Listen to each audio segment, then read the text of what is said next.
ଗୋଟିଏ ବାପର ଦୁଇଟି ସନ୍ତାନ ଥିଲେ। ଗୋଟିଏ ସନ୍ତାନର ନାମ ଥିଲା ଆବାସ।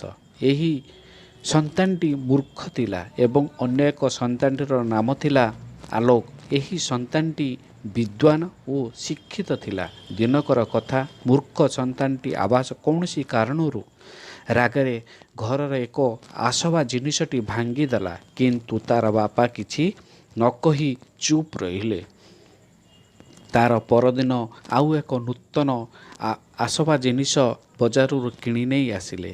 କିଛିଦିନ ପରେ ବିଦ୍ୱାନ ସନ୍ତାନଟି ଆଲୋକ, ସେ ବି କୌଣସି କାରଣରୁ ରାଗରେ ଘରର ଏକ ଆସବା ଜିନିଷଟି ଭାଙ୍ଗିଦେଲା, କିନ୍ତୁ ତାର ବାପା ଆଗ ଭଳି କିଛି ନ କହି ଚୁପ୍ ରହିଲେ ନାହିଁ। କ'ଣ କଲେ ନା, ତୁରନ୍ତ ଏକ ବାଡ଼ି ଆଣି ସେହି ବିଦ୍ୱାନ ସନ୍ତାନ ଆଲୋକକୁ ପିଟିବାକୁ ଲାଗିଲେ। ତାର ପରେ ବିଦ୍ୱାନ ସନ୍ତାନଟି ଆଲୋକ କାନ୍ଦି କାନ୍ଦି କହିଲା, ବାପା, ସେଦିନ ଆବାସର ରାଗରେ ଘରର ଆସବା ଜିନିଷଟି ଭାଙ୍ଗି ଦେଇଥିଲା, ଅଥବା ଆପଣ ସେଦିନ କିଛି ନ କହି ଚୁପ୍ ରହିଲେ। ତାର ପରଦିନ ଆଉ ଏକ ନୂତନ ଆସବା ଜିନିଷ ବଜାରରୁ କିଣି ନେଇ ଆସିଲେ, କିନ୍ତୁ ମୁଁ ଆଜି ଟିକେ ରାଗରେ ଘରର ଆସବା ଜିନିଷଟି ଭାଙ୍ଗିଦେଲି ବୋଲି ମୋତେ ଆପଣ ପିଟିଲେ। ତାହେଲେ ସେ କ'ଣ ତୁମର ସନ୍ତାନ, ମୁଁ ନୁହେଁ? ବାପା କାନ୍ଦି କାନ୍ଦି ଉତ୍ତର ଦେଲେ, ଆରେ ମୁଁ ଜାଣିଥିଲି ସେଦିନ ମୋର ଆବାସ ମୂର୍ଖ ସନ୍ତାନଟି ଥିଲା, ତେଣୁ ତାର ମୂର୍ଖ ପଣିଆରେ ଘରର ଆସବା ଜିନିଷଟି ଭାଙ୍ଗି ଦେଇଥିଲା। ସେଥିପାଇଁ ସେଦିନ ମୋର ମନ ଭାଙ୍ଗି ଯାଇନଥିଲା, କାରଣ ମୁଁ ଜାଣିଥିଲି ମୋର ଗୋଟିଏ ବିଦ୍ୱାନ ଓ ଶିକ୍ଷିତ ସନ୍ତାନ ଅଛି ବୋଲି, ଯିଏକି ଦୁନିଆର ଖରାପ ଓ ଭଲ କ'ଣ ଜାଣେ ଏବଂ ମୋର ନାମକୁ ଟେକ ରଖିବ। ସେଥିପାଇଁ ମୁଁ ନିଜକୁ ଗୌରବ ମନେ କରୁଥିଲି।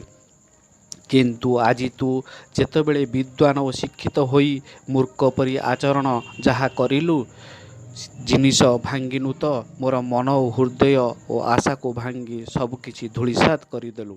କଥାଟି ବାପାର ପାଟିରୁ ନ ସରୁଣୁ ବିଦ୍ୱାନ ଓ ଶିକ୍ଷିତ ସନ୍ତାନ ଆଲୋକ ବାପାର ପାଦ ଧରି କ୍ଷମା ଯାଚନା କରୁଛି। ମୁଁ ଆଉ ଦିନେ କେବେ ବାପା ଆପଣଙ୍କ ମନରେ ଦୁଃଖ ଦେଲା ଭଳି କାର୍ଯ୍ୟ କରିବି ନାହିଁ, ଏହା ମୋର ପ୍ରତିଜ୍ଞା।